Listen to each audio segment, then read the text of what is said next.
We have started the concept of mole. So here is the formula. Mole is equal to given mass upon molar mass. और इसकी value होती है 6.022 into 10⁻23।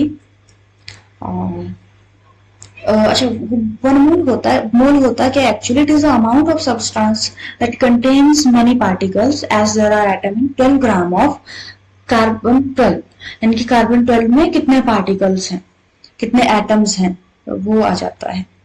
और Avogadro number भी की value भी same होती है 6.022 इंटू 10⁻23 एटम।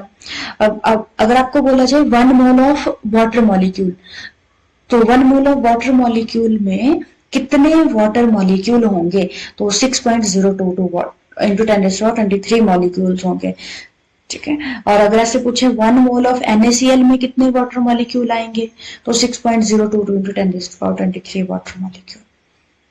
और मोलर मास का फॉर्मूला भी same, mass of 1 mole of substance in gram की,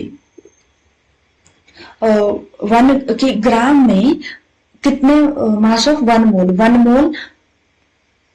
मोल में कितना मास होगा ग्राम्स की फॉर्म में निकालना है। तो जैसे सिंपल है ये, मोलर मास, वाटर का मोलर मास 18 होता है, तो 18 ग्राम पर मोल, मतलब एक मोल में 18 ग्राम वाटर। और मोलर मास ऑफ NaCl जितना भी होएगा तो वो पर मोल बताता है हमें, तो यानी वही बात है, एक मोल में 58 ग्राम NaCl, जो पीछे लिखा था हमने ऊपर। अच्छा, नेक्स्ट है एक क्वेश्चन है, क्वेश्चन से आपको समझ आ जाएगा कि calculate the amount of water produced by combustion of 16 gram of methane. अब जब ये क्वेश्चन दिया है तो आपको पहले इक्वेशन बनानी है कि क्या इक्वेशन है।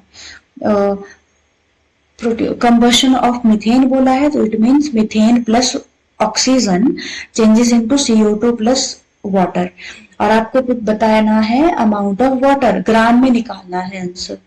तो पहले तो इस इक्वेशन को बैलेंस कर लो, जिससे आपको पता लग जाएगा कि मीथेन कितने वाटर मॉलिक्यूल देगा। तो यहाँ पे बैलेंस करके पता लगेगा कि एक मीथेन मॉलिक्यूल 2 वाटर मॉलिक्यूल देगा। तो मीथेन का मॉलिक्यूलर मास 16 ग्राम, तो 16 ग्राम मीथेन में 1 मोल, यही पढ़ा ना हमने अभी कि जितना मोलर मास है वो 1 मोल होता है किसी भी मॉलिक्यूल का। तो it means 1 mole of CH4, ये मैंने अभी बताया, it gives 2 mole of 2 mole of water. तो 1 मोल 2 मोल मिल रहे हैं हमें वाटर के, पर हमें इसको ग्राम में कन्वर्ट करना है। तो देखो 1 मोल में 18 ग्राम होता है, 1 मोल ऑफ वाटर में 18 ग्राम मास होता है, क्योंकि 18 इसका मॉलिक्यूलर मास है, मॉलिक्यूलर मास ही तो होता है मोल। और 2 मोल में कितना आ जाएगा मास, 2 इंटू 18, तो 36 ग्राम वाटर बन जाएगा। इसी तरह से सेम क्वेश्चन है, हाउ मेनी वाटर मॉलिक्यूल, पर थोड़ा सा अलग है ये, how many water molecule of methane required to produce 22 gram of CO2 after combustion, यानी कि रिएक्शन सेम है, पर आपको ये बताना है कि अब इसमें मोल बताने हैं, मोल निकालने हैं 22 ग्राम CO2 के लिए।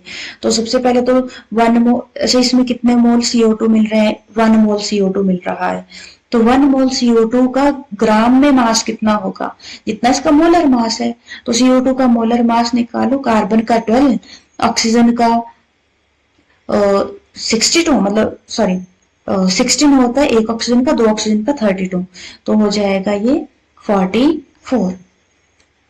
और 40 इसका मतलब क्या हुआ, 44 ग्राम CO2 में 1 मोल हुआ, तो 1 ग्राम CO2 में 1/44 मोल। और आपको निकालना था 22 ग्राम CO2 में कितने मोल होंगे, तो 22 gram CO2 is equal to 1/44 into 22, आपका आंसर आ जाएगा 0.5 मोल CO2।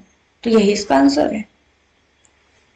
तो इस तरह के आपको जैसा भी क्वेश्चन बनेगा तो वो इसी तरह से आपने सॉल्व करना है, चाहे आपको ग्राम में दिया हो निकालने को, मास अमाउंट दिया हो निकालने को, या फिर नंबर ऑफ मोल्स दिए हो, तो रिएक्शन लिख के करना। ऐसे क्वेश्चन टैट में बहुत बार पूछे जाते हैं, तो ये वाला कंसेप्ट बहुत इंपॉर्टेंट है, जरूर ऐसा क्वेश्चन आता है हर बार। इसके बाद हम लास्ट में जैसे कंसेप्ट खत्म हो जाएगा, फिर हम प्रीवियस ईयर क्वेश्चंस कर लेंगे। Thank you.